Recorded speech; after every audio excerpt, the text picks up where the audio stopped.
Hello, everybody, and welcome back to yet another episode of Against All Odds. And I always start the podcast by saying this is purely a selfish podcast because I like talking to inspirational people. And today is no exception. I met the next guest in 2020, I think it was, up in South Shields. So I'm ever so pleased to welcome Arjuna to the show. How are you, my lovely? I'm great. I'm really good. My family is falling to pieces. They're all going down sick, but I'm good. I'm still hanging no, in. what's wrong with them? Oh, flus, colds, that kind of thing. Everything that's going around at the minute. Yeah. Now, I've got to tell everybody, you are a monk, aren't you? I am. So tell me about what you do, how it started, because it's quite niche. It is a little niche, isn't it? Yeah, that's a good word. How? Why? Yeah. Well, I think I just joined. I think I came to a point where I realized in life that, well, I had everything that I wanted. I had external success, and that wasn't fancy cars. It really was a beautiful house out in the wilderness. Great group of friends, going kayaking, snowboarding in winter, just living life exactly as I wanted to. And after a winter season of snowboarding, doing the thing that I said I loved, I was just confused. I was battered. I was baffled. I wasn't feeling successful. I wasn't feeling content. I wasn't feeling like external success equaled internal satisfaction. So I did a little, it kind of went on a spiritual search, if you like. And the reason I became a monk was because I just was like, well, I what's most important to me is happiness and fulfillment and peace. And if I can have, when I met the Ishaya monks, if I can have that and have all my adventures and fun externally, like I don't have to go live in a monastery, then I'm in. Please sign me up. So I wanted both, and hence took vows. Yeah, because a lot of people, want to say, oh, Arjuna's a monk, they always picture you wearing orange and living on a hill somewhere where you don't but you are completely different. So tell people in a nutshell how you help people and the way that you're impacting people in what you do. Oh, well, I think there's a lot of great, incredible guidance coaches around doing different things, doing better things, doing stuff, goal setting, ambitions, daily routines, all that kind of stuff that help people get their external success. And I think I'm the opposite. I'm the inward coach, the inward guide of how to, because I've met so many people since then who have external success, and yet that doesn't fulfill. And it's very confusing. People say, is this it? Am I just kind of supposed to live like this? And I'm saying, no, you must be present. You must have enjoyment regardless of where you're at in terms of your external journey, because if you can't be content with what you have now, you won't be content with what you think you want. And so that inner peace, that inner clarity of mind, realizing where you cause yourself suffering and stopping that, just goes hand in hand with that external journey. That's so true. I think, you can find a lot of successful people where they're just stuck in this like loop and just feeling like really, really flat. It's really common, isn't it? Yeah. But I think even if you're not flat, I think life can be so much easier. I mean, the amount of worry and strain and struggle that we put ourselves under against stuff that just doesn't happen. I think I saw a study yesterday on Instagram, so it must be true, that said they interviewed people, and 80% of their worries didn't come true. Yeah. No, 85%. 85%, yeah. So people consumed, worried, sleepless, spending all their time in their head worrying about something that might or might not happen. 85% didn't come true. Yeah. 15% that did come true, they said they handled it 95% of the people said they handled it better than they worried they would. Yeah. So of the small amount that happened, they actually styled through it. You know, all sorts of crazy things happened, and then they went, actually, I did really well in that. Yeah, so yeah. all the stuff that we worry about, the stuff that we actually can't handle, is a very small amount. Yeah. And so, yeah, I come back to somebody who once said, "What? Only worry if it helps," and obviously, it doesn't help. Yeah. No. It's one of those things though. I mean, the kind of the job that I do, it's like the world's such a busy place. Mhm. It really is. I mean, we are, all our senses is taking in so much information all at the same time, you know. It's definitely worse now with like social media, news everywhere. You know, we're kind of like bombarded. Mhm. Do you find that that's increased people's kind of mental health problems with the worry about Oh, future? yeah, yeah. There's a guy called Stephen Kotler, and he's fascinating because he looks at flow, sort of positive Yeah, psychology, and you know, yeah. I love him. Yeah, yeah, and he's got. I mean, it's such a complex thing, but one thing I constantly hear him say is flow follows focus. So these heightened sense of effectiveness and enjoyment um, only comes through the ability to really pay attention to what's happening now and ignore everything else. And I think what we're not good at, what social media, the news, etc., is trying to get us to do, is diffused focus. Like our focus is everywhere, even on yeah, Instagram. You know, when you're scrolling through, it's like new information every, well, couple of yeah, seconds, really. And so your yeah. brain is just we're training ourselves to be Unfocused. Yeah, yeah, unfocused. And so no wonder everything is too much, because we can't just focus on what we have, what we know, what is true. yeah, It's everywhere. yeah. Now you deal with a lot with meditation. Now, I back meditation completely for brain health. Yeah. I have been one of those people though in the past that has struggled with meditation, because I'd be the person there that closed my eyes and I'd be thinking of what I needed to get from Morrison's and things like that. And I got really angry with myself because I was like, right, I need to clear my mind. Yeah. And I just couldn't do that. You know, just things wandering. And I think a lot of people fall into that bracket. I hear many times where it's like people say, well, I just can't clear my mind, so I start thinking of things. But that's not a bad thing, is it? No, no, you, your mind is actually trying to help you. It's you're thinking because you're alive, you know. Yeah, yeah, And you know that if you've had a cup of coffee or two, slice of cake, sugar, caffeine in your system, and this girl goes a little bit more frantic. mm-hmm. Um, you've had a nice afternoon nap on the couch, maybe chatting with a friend over a cup of tea. This is much more quiet. It's much more soothed. Do you know? And Yeah, yeah, so meditation isn't about stopping that. It, it, it's not about stopping a natural process. It's about having a different relationship with that. It's yeah, about seeing where well, it's about witnessing, observing, stepping back from the washing machine of your mind. And even just a little bit of that there's a world of difference between being in the washing machine and witnessing it from outside the glass, right? yeah, Um, and the other thing is just really noticing where you downward spiral, where you go into stuff that you can't control, that isn't under your ability to know, and you just step back from it, and it loses that momentum. mm-hmm. I need to pick up something from Morrison's is one thing, or I'm so worried about my daughter. She's struggling and just constantly fighting with me. And do you know, there's things, the serenity prayer of the Alcoholics Anonymous I love, which goes, grant me the serenity to accept the things I cannot change. And that's what I think meditation does. But it also gives you the courage to change the things you can.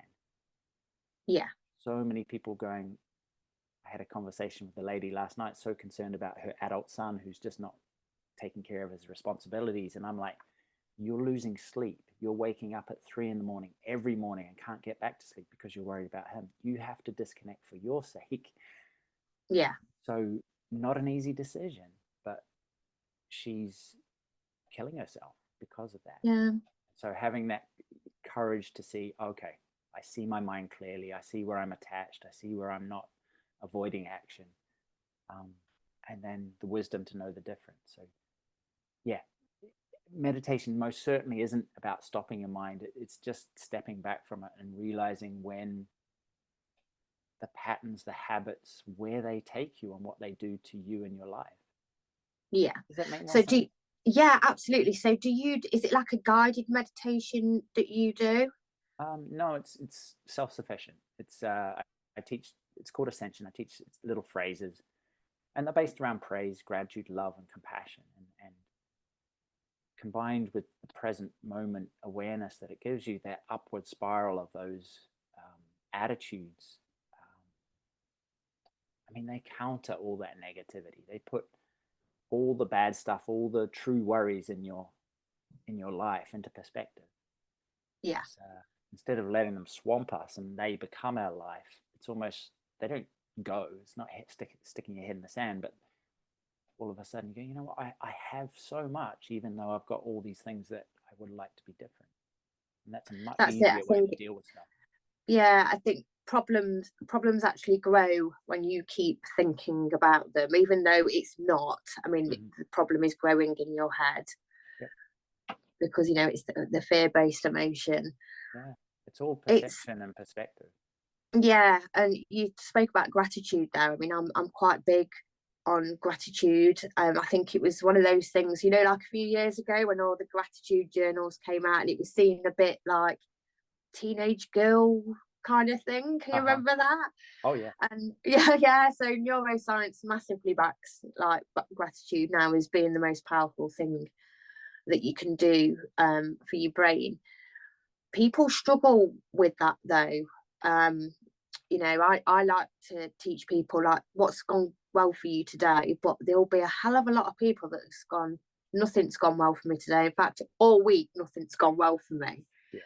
So how do you start working on a mindset that's like that? Because it is quite a hard thing to switch. If you've been wired to look out for all the problems, all the negativity, nothing's going right, it's quite a difficult mindset shift. How do you start with that with somebody?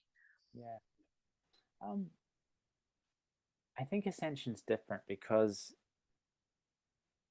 you don't need to feel the gratefulness or the appreciation in order to notice it, and so it works differently.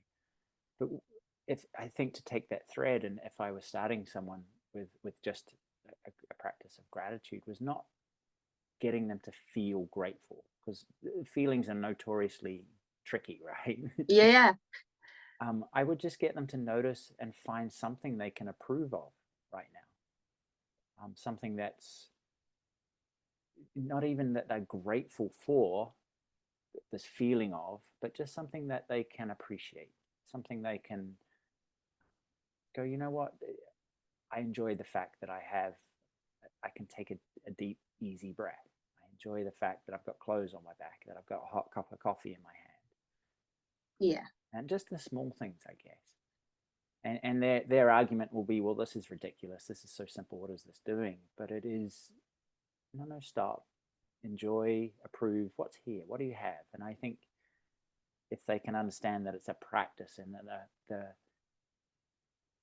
negative effect, the bad effect of condemnation and judgment and negativity, if they can understand that and replace it with something good, or something that they just merely is all right, then it's a little start, Yeah. I suppose it's like negativity grows, so the flip side of that is positivity and gratitude grows. Yeah. But you have to pay attention to it and kind of that's rewire to that kind of thinking. Which the is word, is pay attention. Yeah, like pay attention. But I think like going back to how busy the world is, I do think it's very difficult. So I do believe now people have to make more of an effort, and especially to work with somebody like you as well. Yeah. Because you are like living, breathing the life. You can show people. I think you know, if you, I mean, you can go on YouTube, there's millions of meditation things out there for all different kind of things. And I think that's overwhelming for people to start with. Yeah, true. Where do I begin? Yeah, it's like standing at the bottom of Everest, isn't it? If you've got no kind of knowledge of meditation or gratitude, that from the off, it's very difficult. Yeah. Yeah. Which is, I think, what I'd done until I'd met you. Yeah. So what do you do now? So I'm a brain coach. So Yeah. and that's sorry, in terms of meditation or oh, gratitude. meditation. So I do so mine is around gratitude. It is a guided meditation though. Yeah. Yeah. So it's how neuroscience prefers to like access different parts of your brain. First, you think of something that's either gone well for you, or you're grateful for, or just, you know, one of those moments in the past where you've just gone, that's really nice, or you've been proud of yourself. Yeah. One of the moments. So it could have been like yesterday, it could have been 2 weeks ago, it could have been 20 years ago, but that's accessing your hippocampus, which is your memory part of your brain. Yeah. Then it's like, what do you want in the future? So, like, what are you doing? Who are you around? So more like a vision. Like a vision. Yeah. Yeah. Because your brain can't tell where you are at all. Yeah. So that's kind of accessing your prefrontal cortex, which is always good because we only use it about 5% of the day. So that accesses that. But then it also brings you back to, right, okay, so who do you need to be today? How do you want to feel? So that's the present. So you're accessing different brain parts through like one meditation. It's like 12 minutes long. Yeah. It's actually one of Morty's meditations. Yeah. But that's great because, I mean, when a lot of people think about the future, like we've said, about, you know, 85% of it doesn't come true. Yeah. But if you can manage to control what your future looks like, as in with just meditation, just going, right, so what do I want my life to look like? How do I want to feel inside? Do I want to feel calm? Do I want to feel excited? And then your brain can start to picture that and put the steps together. Brilliant. Yeah. Do you find that works with people who are really negative, and like you said, that case that you asked me about? It does, but I will say, if you've got somebody like in a negative state, if you say to them, okay, so let's say in 2 years' time, what do you want your life to look like? Who are you around? How are you spending your days? Like, what are you learning that's new? Yeah. They struggle with that. Yeah. It's just not possible, kind of thing. It's not possible. They can't see that. But I do believe that's because the world is so, we can't focus for long. Yeah. So if you actually ask somebody how they want to feel, that's quite difficult for some people. Mm-hmm. Yeah, I've been in that state many years ago. Yeah. Just, I would be walking down the street and see a nice shirt in the window, and my initial just gut reaction was, wow, that's beautiful. I want to go try it on, kind of thing. And then the doubt would be, oh no, you can't afford it, and it'll be too small anyway. Do you know, all that kind of like, it's just not possible, would slam the door shut of enjoyment or curiosity and of that what if. And so, yeah, I know exactly what to say. So it's like that whole limiting belief kind of system. It's like your brain's gone, oh yeah, that's lovely, now I can't. Yeah, no, not for me. Yeah. So how would you deal with that if you've come from, because do you know what, we've all been there. Yeah. But how do you, because it's very easy to loop emotions.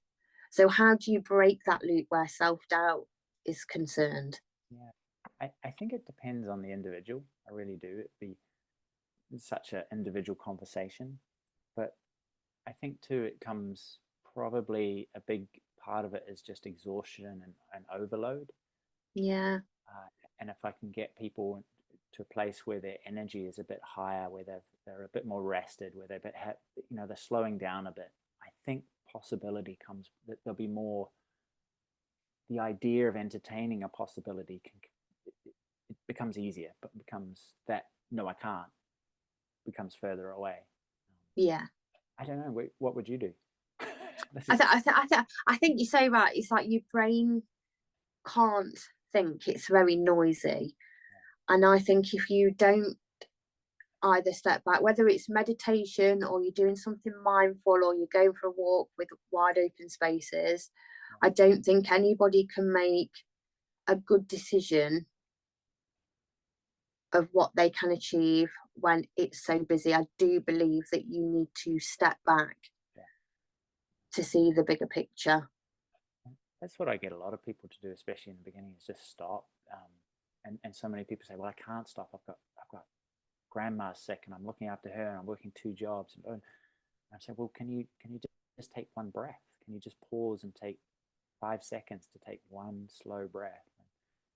Can you slow down as you're racing to grandma's? Can you just bring it back a bit and just take, make your time, but don't cause accidents. Just slow down, get there in a moderate fashion.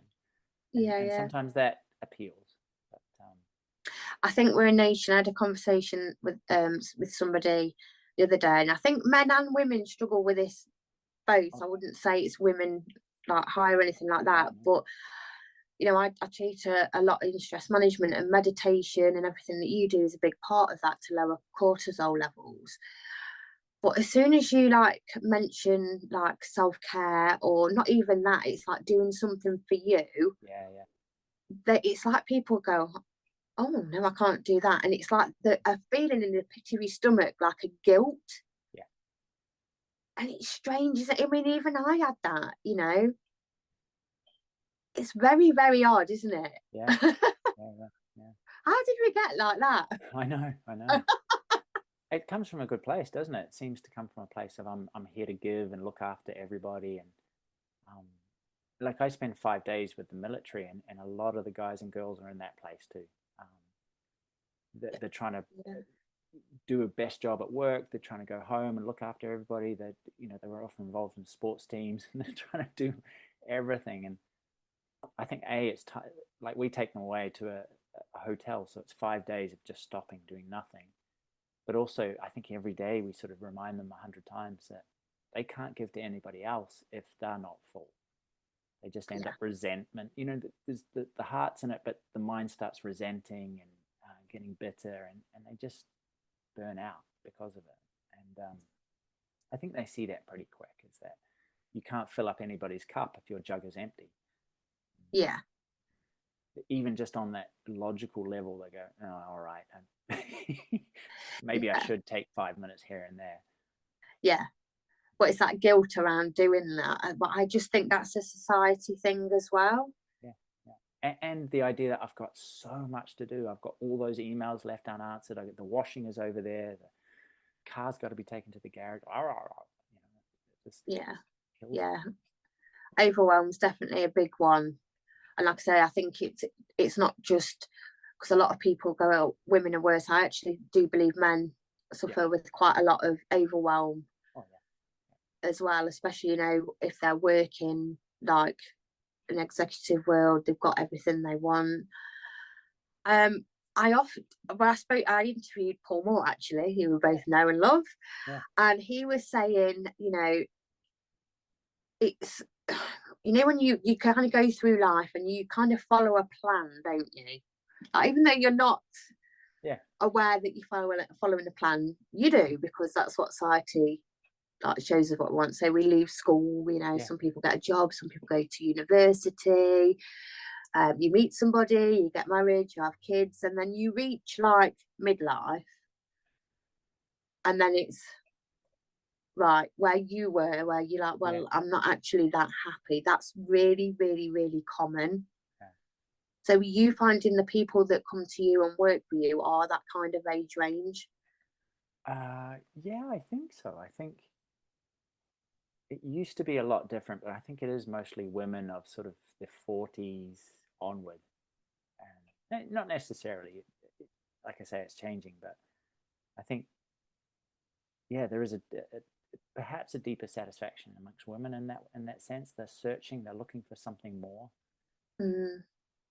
Sometimes to the detriment that what they have is pretty good, but they just don't see it. But there is a lack or a lack of fulfillment or a lack of, I'm looking for something, and often it's my husband or my partner, he or she isn't doing what I want them to do. Yeah, all that stuff. I want a different career, or all that stuff. So Yeah. yeah. You tend to find it when the children have grown up and not Yeah. necessarily needed them as much, and it's like a purpose thing, isn't it? Yeah. What next? Yeah. And it's I often think, these midlife crises that they come out with, I honestly believe it's when somebody's got to a point in their life and they're now lacking purpose, so they don't know what to do. So they'll go ahead and do the most randomest things just to try and find a bit of purpose and excitement. Yeah. But I think everybody gets there at some point. Yeah. I think that's why that sort of vision work, or that what do I want my life to look like? It's so important now, even if you feel like you're chained to your family and your career, and I got to make the money because I got to pay all this stuff. I think it's so important just to have that, just very gentle. What do I love? What interests me? What kind, like you're saying, what kind of people do I want to hang out with? What do I want to learn? Not like it must be like this and I must have a plan to get there, but just what's possible, what really lights my fire, kind of thing. Yeah. I think you find ways to integrate it. Yeah. I think you kind of get to know yourself quite well as well doing that. Yeah. Because you kind of know, okay, well, that I feel excited. I'm thinking about that and that excites me. Yeah. So I do believe you kind of get to know yourself quite a lot. I don't know about you, but I remember when first doing that, it was almost like I was waiting for someone to give me permission. Like, you sure? Is this okay? Because I really would like to try this, but I'm not sure this is useful or valuable, or I should be doing it, Yeah. So people might hit that too. Yeah, and I, surprisingly enough, when I started to learn about this, it started to make sense. But people often, it's like with you saying about the shirt, and no, I can't afford it. So sometimes when you work with somebody and saying like, oh, well, a year, 2 years, 5 years down the line, that a lot of people hold themselves back because one, they feel like they don't deserve it.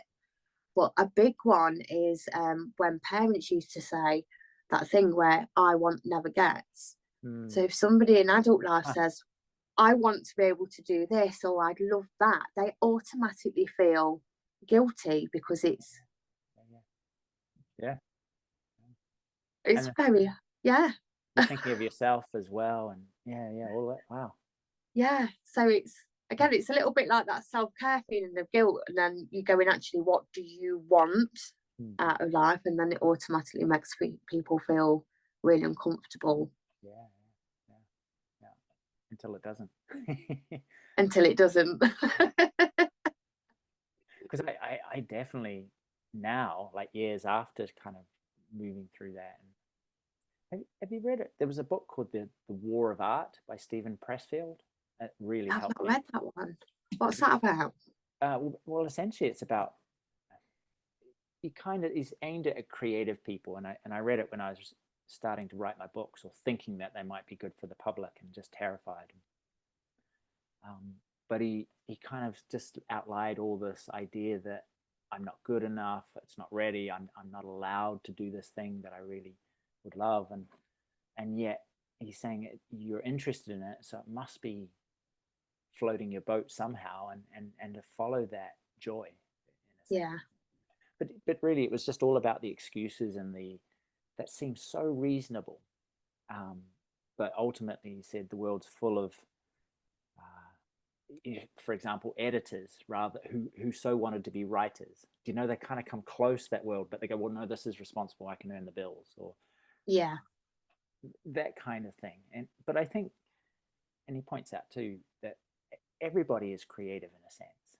Being a mum or a dad, when you're in good form, when you're creative and playful and involved in the thing in that way, rather than taking things seriously and rigid and it must be like this. And so yeah, I think we're all creative, whether we're making spreadsheets or coaching a sports team or writing a book. I think Absolutely.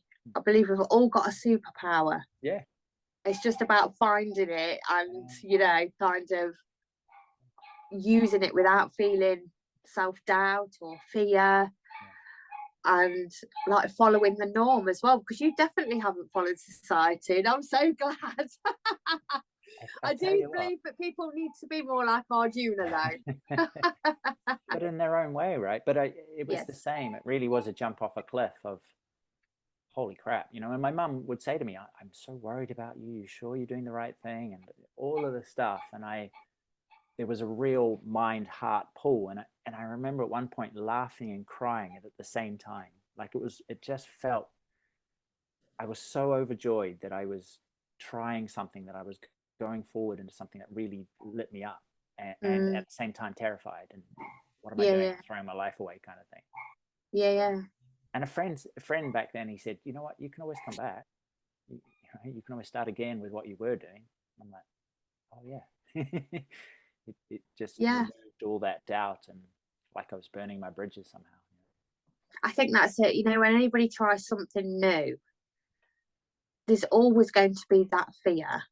And the reality is we don't know how it's going to work out, but it's about taking that risk, isn't it? I think so. And what if it turns out to be amazing? Yeah. And it's getting over that fear. Not an easy thing. Oh no. But again, someone pointed out to me that if I'm afraid, or at least feeling uncertain, it means that the thing I'm contemplating is important to me. Yeah. If I didn't care, if it wasn't important, I wouldn't be feeling uncertain. So Yeah. I used to think, well, when that fear goes away, then that must be the right thing. But it's not necessarily the case. When Yeah, do you know what? You are so true. It's like I can talk about neuroscience all day to everybody, but I still get, especially if I'm going into a different group or a different company, I still get a little bit nervous. And I often say to everybody, the minute I lose them nerves is the day I've lost my passion for it. Yeah. It's one of those things, isn't it? You know what? I heard a story about Bruce Springsteen, which I really like, and someone asked him, do you ever still get nervous? I mean, you're playing in front of some of these stadiums are huge, like, I don't know if 100,000 people, but a lot of people, just a sea of people, and you're one guy with your band. Do you ever get terrified, nervous, anxious? And he said, no, I get excited. The day I stop being excited is the day I'm going to quit. Yeah. But, yeah, Well, that's it. Nerves and excitement are very, very close, and we can switch. Yeah, switch quite easily. But I'm sure he's done it so many times that he's just flipped that and gone, oh, cool, it's my body getting ready to give the greatest performance of my life. Yeah, I love that. Absolutely love that. So I don't know whether it's from COVID times, probably before that, and my brain just linked it to COVID. But it seems since then, more people are now bothered more about their health, their well-being, especially things like meditation seems to be on the up with all the apps that you can get. Are you seeing that as well? Yeah, I think so. I think every time our worldview gets shaken somehow, then people go in. They go. I remember a study done on after the bombings of the Twin Towers at 9/11, how the upswell of yoga classes, Pilates, meditation, spiritual practices, people kind of quitting their jobs and starting doing the things that they really, really loved. I think there was a big swing towards that, and I think COVID was one of those things. Sometimes external events shake us so much. It's like, oh, am I actually living the life that I want to live, or moving towards it? So, yeah. I think these disasters and tragedies sometimes can have that silver lining of going, well, of waking us up a little bit, of really saying, well, are you living the life that you want to live? And often it's, oh no, I'm not.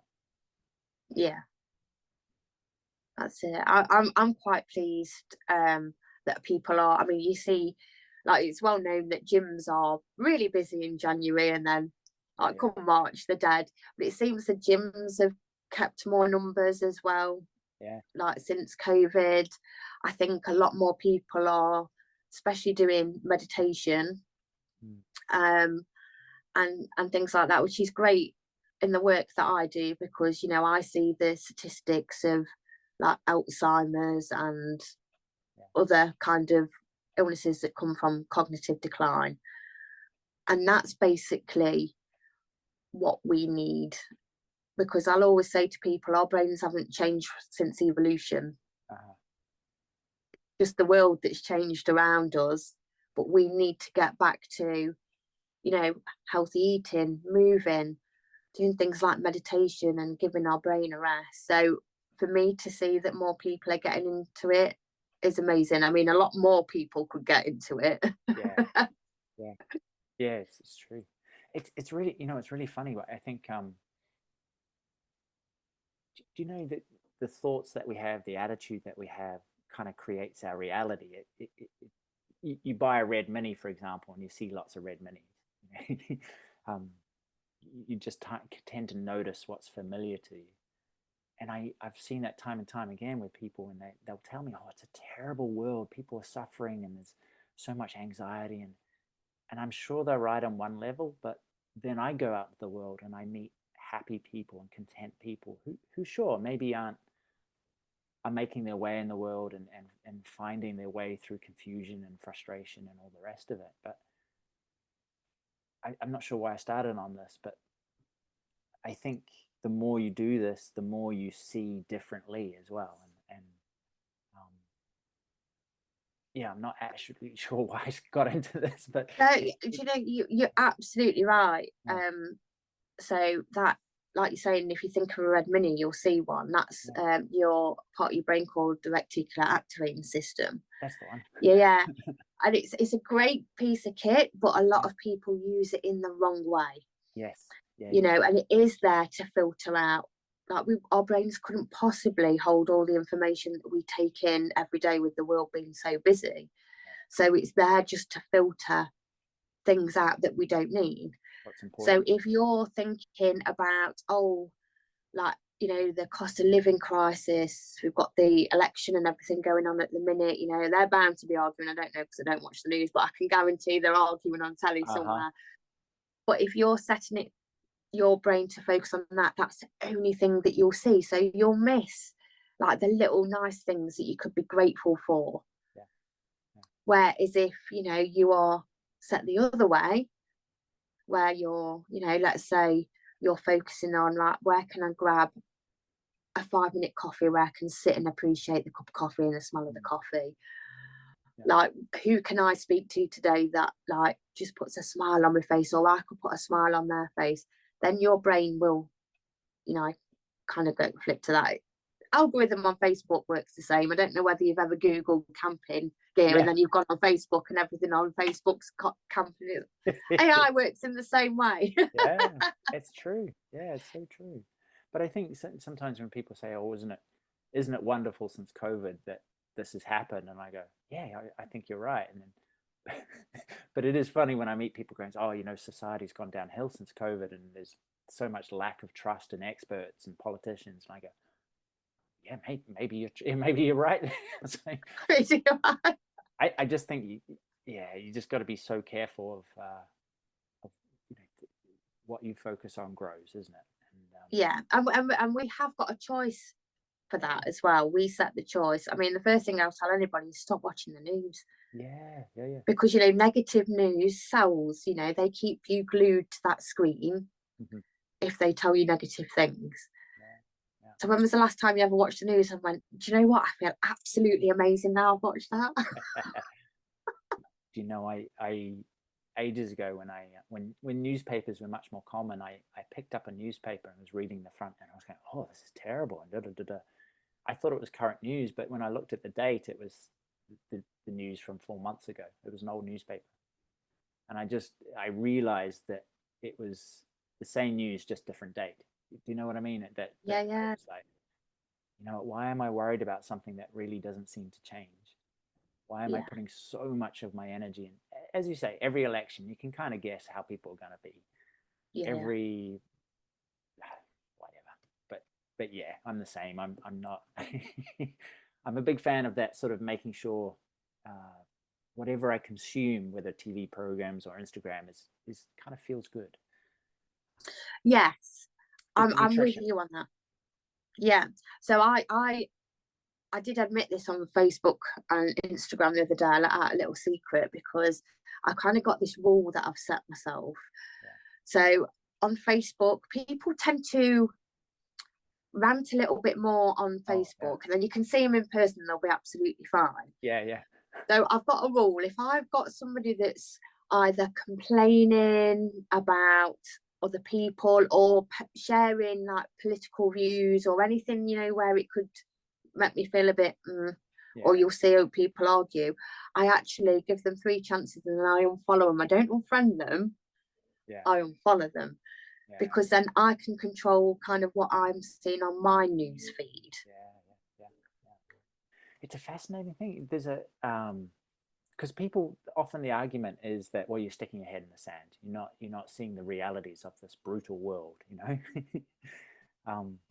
And you know Jocko Willink, he's an ex-American soldier. Yes, yeah. And one of his big things, one of his first videos was about good. Whenever something wrong would happen, he'd say good, and as you know, it'll give us a chance to get better, kind of thing. It was really based around appreciation, and his subordinates would come to him saying, "You always say good. Why are you doing this?" And he said, "Well, he didn't say this, but it's kind of laugh and make the most of it, or cry and be buried by it." Yeah.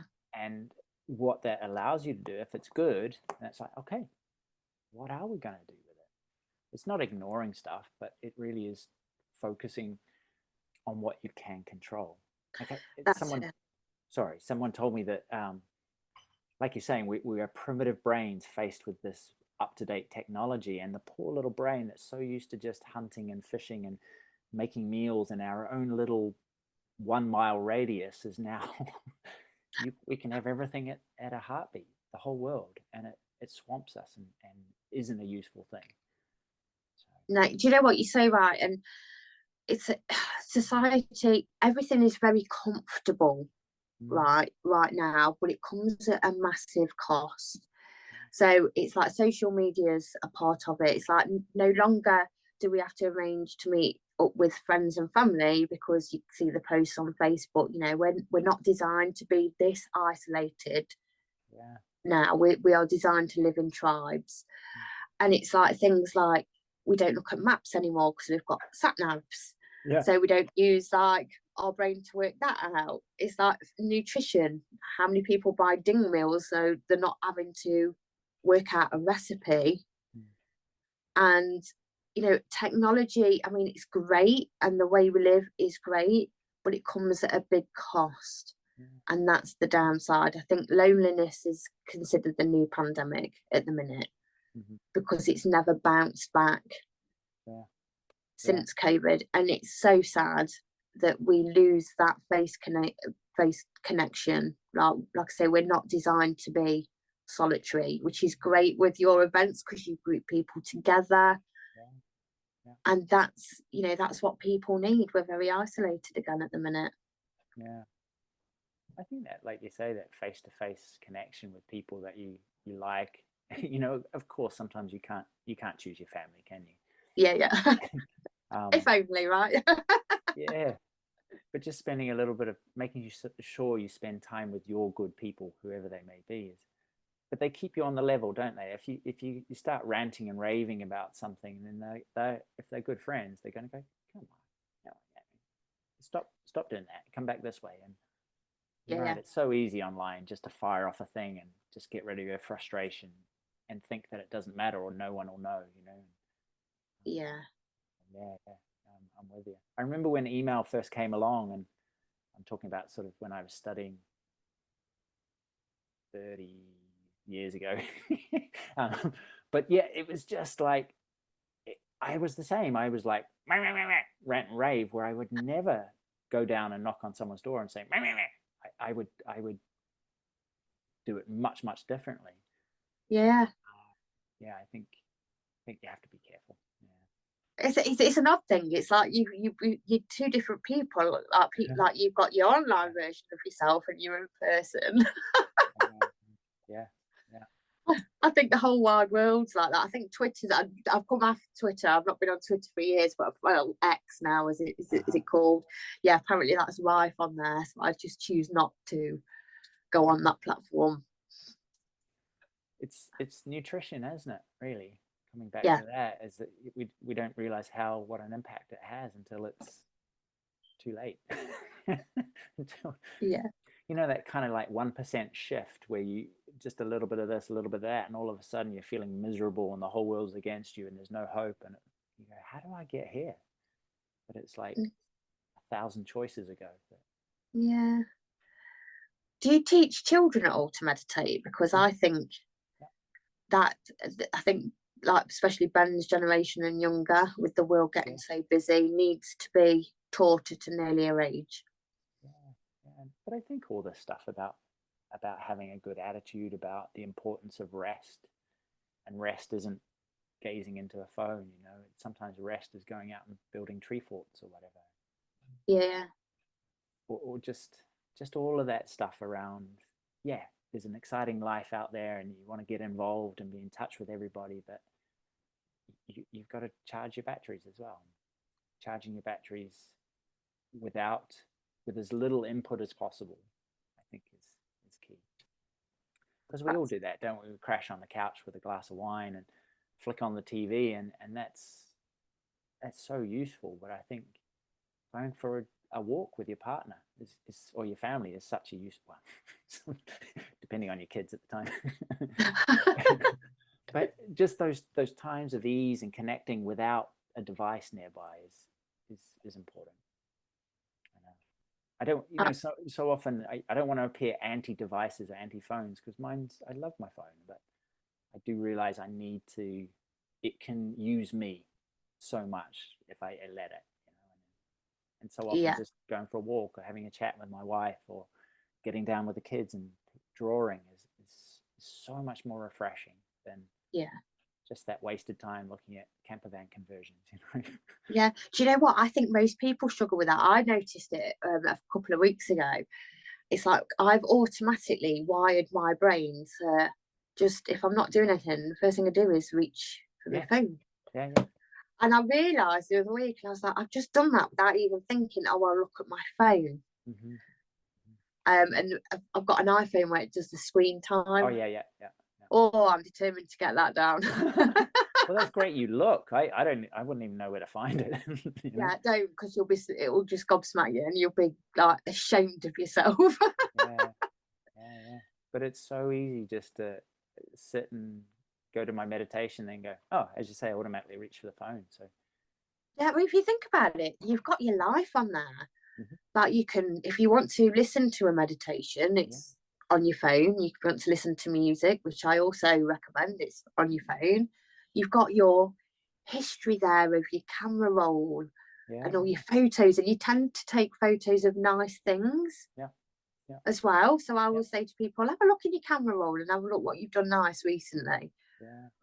You know, or you can't, I mean, who was the last person's phone number you had to remember, because it's also our phone book, right? Yeah. I remember my phone number when I was 7, you know. But and I know mine now, but that's it. I don't know my wife's. The same. I'm the same. No, I know Ben's begins with an 07, and that's as far as I can get. Yeah. Oh boy. So I agree, phones are great. But for our mental and cognitive health, they're also not great. Because like you say, when we were younger, we remembered people's phone numbers. Now we don't have to. You know, it's tiny little things like that. That's a big thing about brain health, isn't it? Like keeping it active, isn't it? Yeah. So basically, if you don't learn anything new, it does shrink, because it is like a muscle. Obviously, it's an organ, not a muscle, but it works like a muscle. So memory is like a big thing. So like remembering phone numbers, remembering people's faces and their names. Like if you're meeting lots of people, learning a new language is good. And doing things like that. Music and things, I imagine. Music, like learning to play an instrument, like they recommend that as well. But it is basically because the modern world is built where we don't have to remember anything. So of course we're not getting that cognitive exercise that we need, which is crucial. Is it interesting? I spoke about it on a podcast a few months ago. So they're saying at the minute 1 in 3 adults will have Alzheimer's disease. Wow. And a lot of people consider it as an old person's disease, which it isn't. I've met people my age, and I'm only 43. Wow. I've met people my age with it. But interesting enough, I think it was about 10, 13 years ago, a group of nuns, 69 nuns in America somewhere, donated their brains to neuroscience. Oh, wow. Bless them. And these nuns were all quite elderly when they passed away, and they had all the brains, and it showed that they had got cognitive decline and Alzheimer's, but they got no symptoms to show. Huh. And it's basically, so they were still able to remember, because brains do shrink as we get older anyway. But they had no memory loss. They had no problems whatsoever.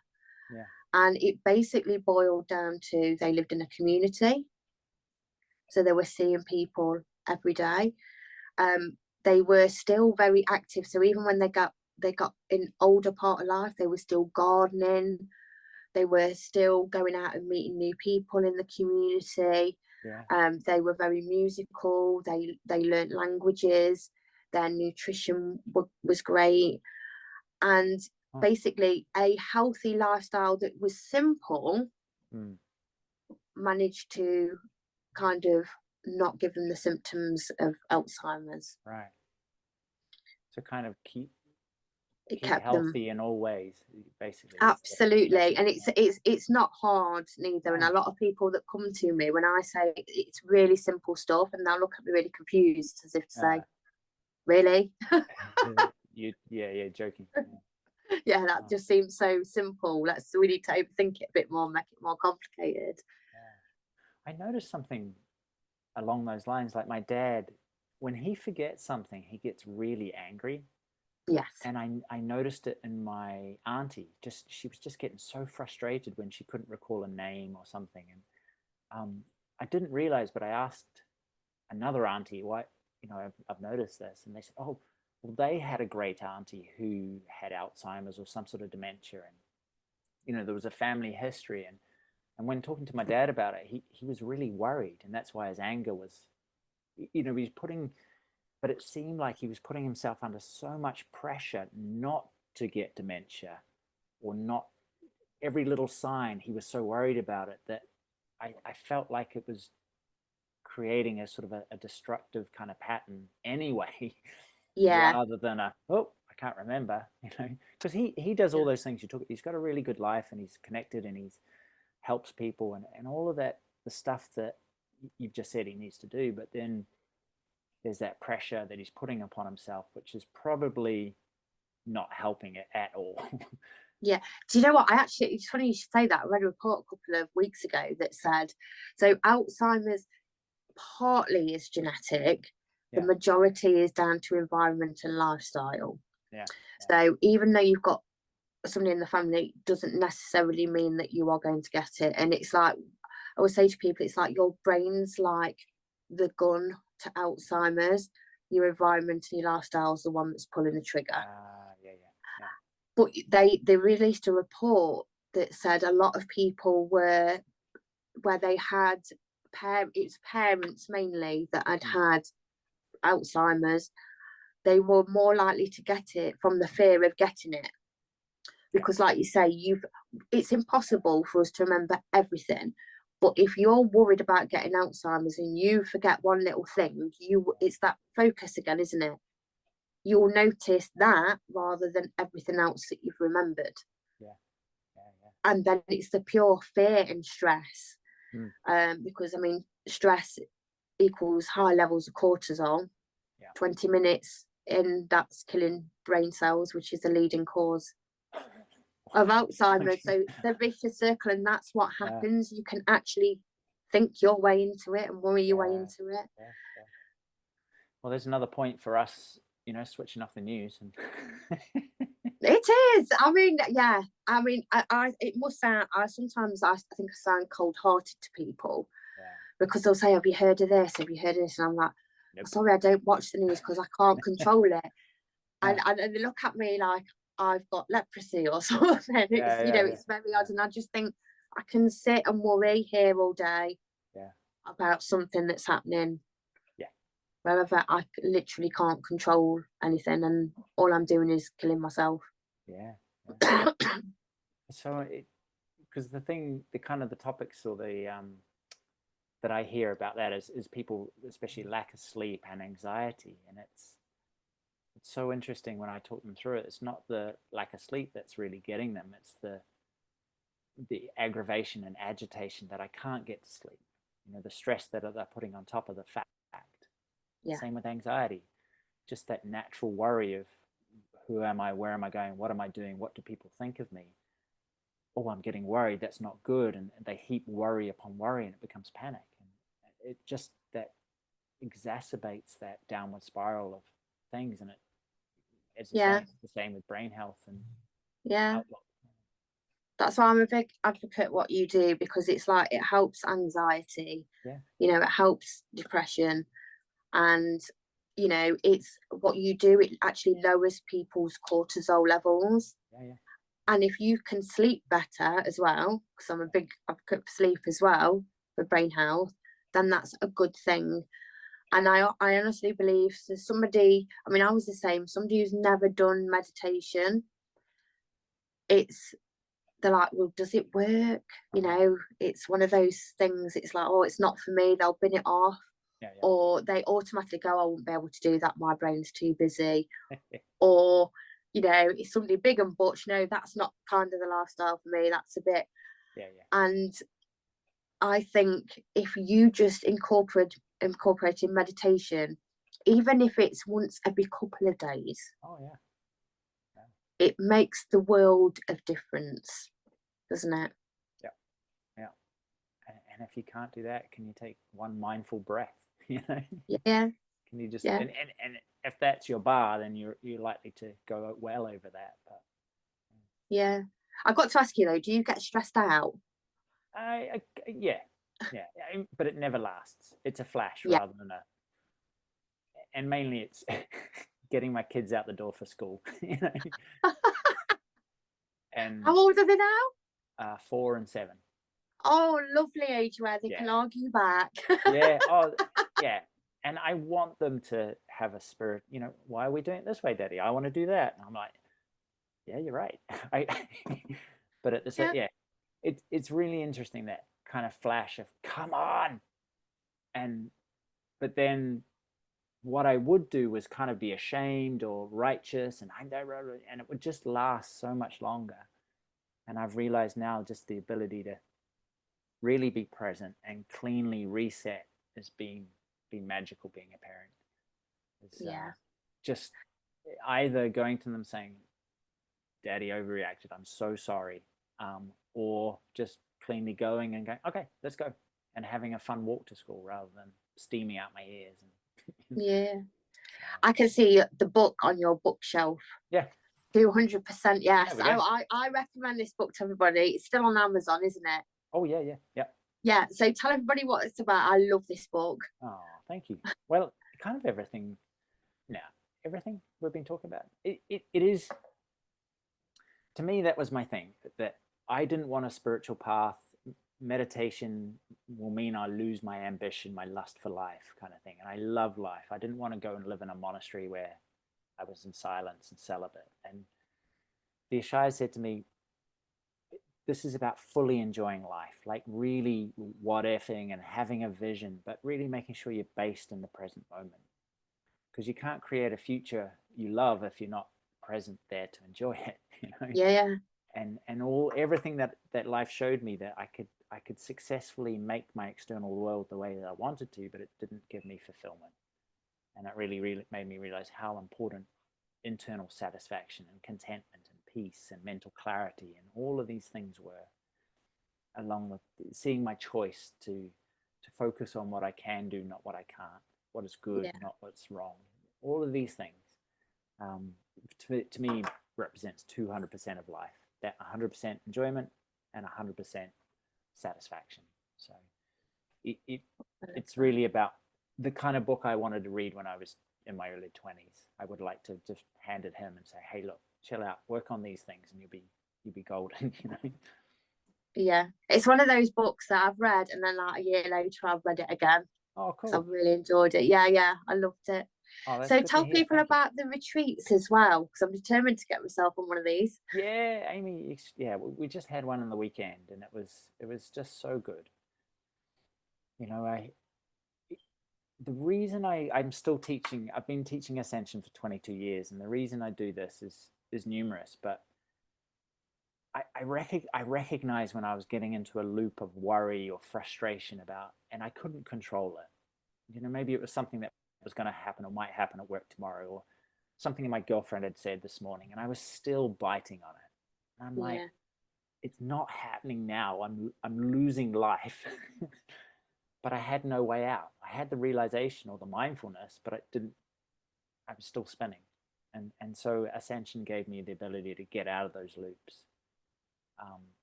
It showed me when I was starting them up, so they had less momentum, which meant, and really just still gives me a lot more richness of life. I think when you get out of this, life really pops. It really comes alive. Just the simple fact of talking to you, holding a hot cuppa in my hand, walking down my driveway, which is full of poppies, and they're just beautiful, the color. Life doesn't have to be boring or drudgery, and it's the simple things that can provide that beauty, I think. So yeah, I teach people how to do that, find those things and more. I love that. So do you always hold it in the same place? Is it Richmond? Yeah, my father-in-law has a big old house that he's really happy for me to use. So it's comfy. We have couches and comfy chairs that we crash in. So that's why I use that a lot. But really, I go wherever anybody invites me. Yeah. We had a course up in Glencoe, up in Scotland, the other. Oh, lovely. Yeah, it was a few Māori guys, and they got a couple of Airbnbs, and we buy the lock, and we did a little Ascension meditation, and we ran up waterfalls, and yeah, it was really, really, really fun.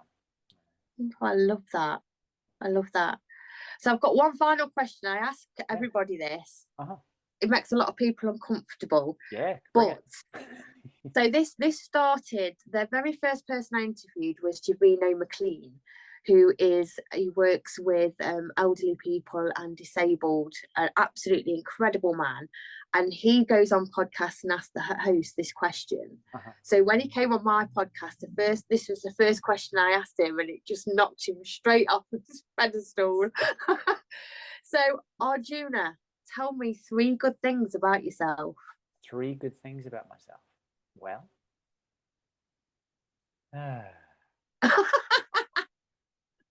no pressure. No.